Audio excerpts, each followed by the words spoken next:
Praise the lord. ప్రభునందు పిల్లారా, బాగున్నారా? దేవుని యొక్క మహాకృపను బట్టి ప్రభు మరొకసారి ఈ మంచి తరుణాన్ని మనకి అనుగ్రహించాడు. ప్రభు మాట్లాడుతున్నారు ఏంటంటే, మీరు భూమి మీద యాత్రికులను పరదేశులనై ఉన్నారు. భూమి మీద మన నివాసము నీడ ఎంత అస్థిరం అంటే,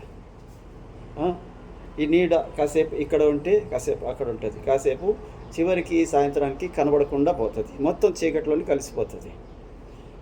అనగా మనము వచ్చాం, మళ్ళా వెళ్ళిపోతాం. పుట్టినప్పటికి గిట్టినప్పటికీ మధ్యలో ఉన్న ఏ జీవితము అదే ముఖ్యం. ఏంటంటే క్రియలు.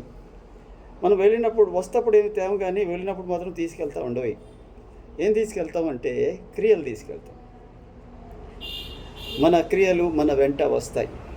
ఆ క్రియలలో మంచి క్రియలు చెడ్డ క్రియలు రెండు ఉంటాయి. ఆ మంచి క్రియలను బట్టి చెడ్డ క్రియలను బట్టి మనకు తీర్పు జరుగుతుంది. మరి అలాంటప్పుడు మంచి క్రియలు అంటే ఏంటంటే, చెడ్డ క్రియలు అంటే పాపం, ఇక అవన్నీ అందులోనే వస్తాయి.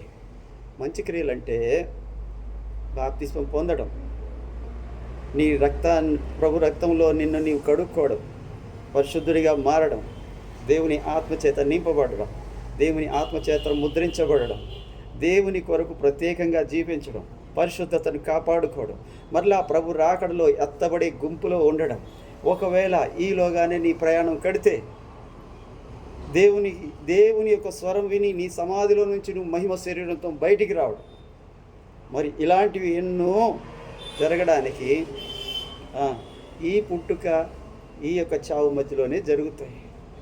అందుకనే నీ క్రియలు జాగ్రత్తగా చూసుకో. రాకడలో ఎత్తబడే గుంపులో ఉండు. అక్కడ ప్రభు అంటాడు, నీ సన్నిధిలో సంపూర్ణమైన సంతోషం ఉంది.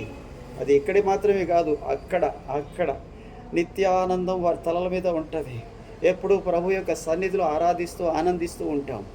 అలాంటి జీవితము, అలాంటి ప్రత్యేకమైన పరిశుద్ధమైన ఆశీర్వదించబడిన జీవితం దేవుడు నీకు నాకు అనుగ్రహించునుగాక. Praise the lord. వందనాలు.